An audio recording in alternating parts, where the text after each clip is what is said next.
We all have questions that we don't know that we have. So it's nice to have a knowledgeable lender to be able to tell us what we want to know before we actually think we need to know it. Stay tuned, and you can watch an interview that I had with one of our lenders that we love.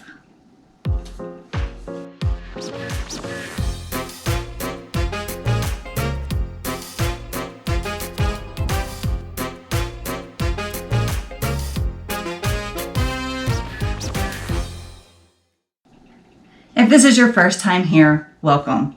If you've been here before, thank you so much for spending your time with me. My name is Sonya, and I'm a proud Texas realtor. I'm your writing realtor with JPAR-The Sears Group.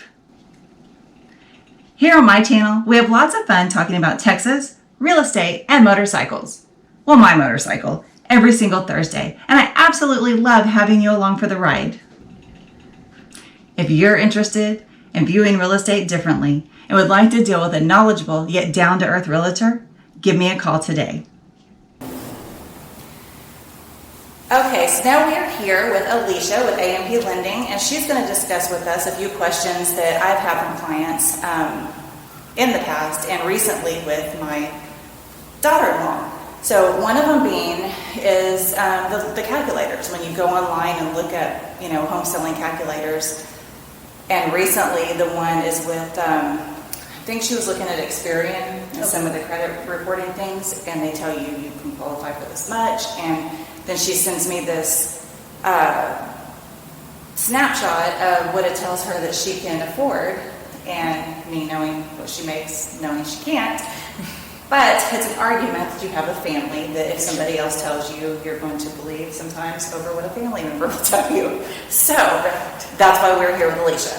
So Alicia explained to me why when she goes online and she wants to take out a $300,000 loan, this calculator tells her her payment will be $1,200. Absolutely. Yeah, we live in the information age, and sometimes I think that it gives people analysis paralysis and that they can consume more information than what is actually the bones of what they're needing to move forward.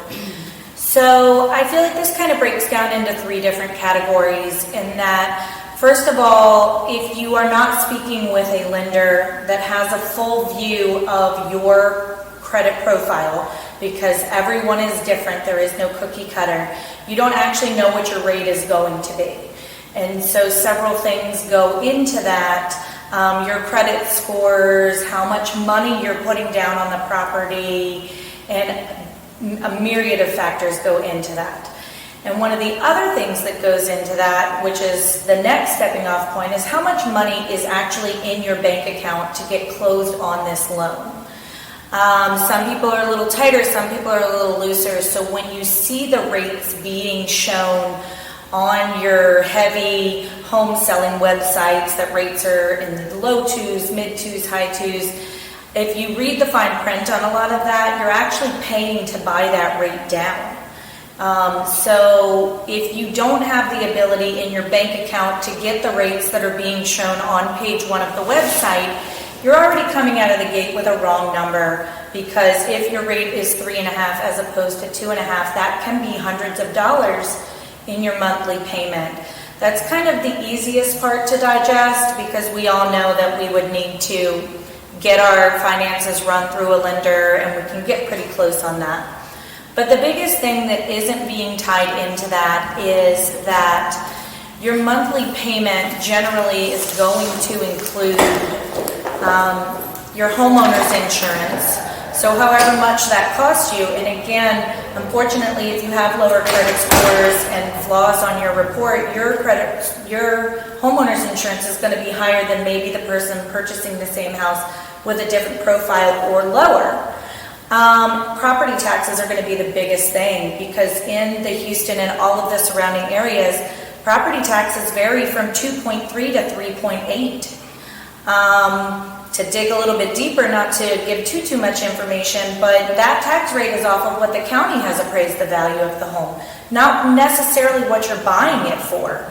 So the difference of your property taxes being in your monthly payment at $300 a month as opposed to $500 a month also can make a very huge difference in that regard.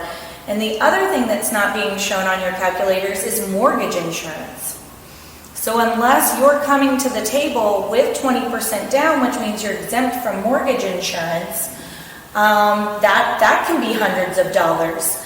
And that also affects your personal credit profile for conventional loans, is what kind of a rate you're paying in mortgage insurance.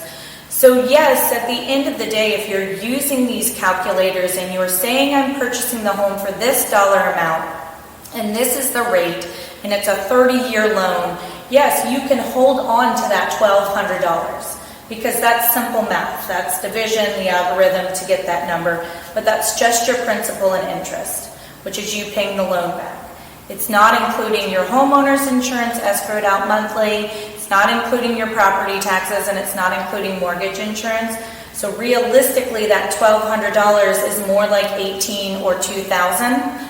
I would love to answer these questions for you specifically if you have them, run your credit profile so that you can have a realistic expectation before you start shopping, because no one wants to be house poor. You want your expectations met, that way you don't fall in love with your dream home and find out later that you can't afford it. So speaking with a lender is absolutely the best way. It is at no cost for you to speak with a lender. At AMP, we are solutions-based. We love to give you that roadmap. So if your credit does have an anomaly on it and it needs to be repaired, or maybe we need to save a little bit more, or maybe you want to wait to buy so that you can afford that $300,000 house as far as monthly payment, that's where you're going to get your truest numbers. There's just too much missing when you're doing it on your own at a home selling website, with their intention is to tell you how low it's going to be so that you can go buy. Yes. Their intention is to rope you in. It's not to give you realistic expectations. And that, I mean, this is the largest purchase you'll make in a lifetime. Yes, and it is smart to talk to a lender, being that, especially that it is free to talk to them, because every situation is unique.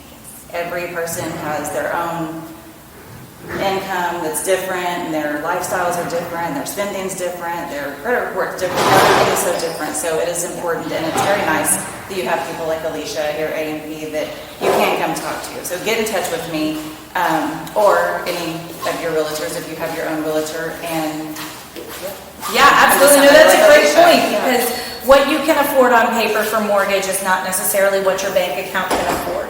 Right. So again, it just goes back to setting realistic expectations so that you're not spinning your wheels at no avail. So thank you for spending time with us. Yeah, thank you for coming and for you speaking to all of our clients, and hopefully you'll understand better of what we got. And if you don't, I'll have Alicia's information at the bottom of this video. Thank you. Thank you. Yeah, you have a great day.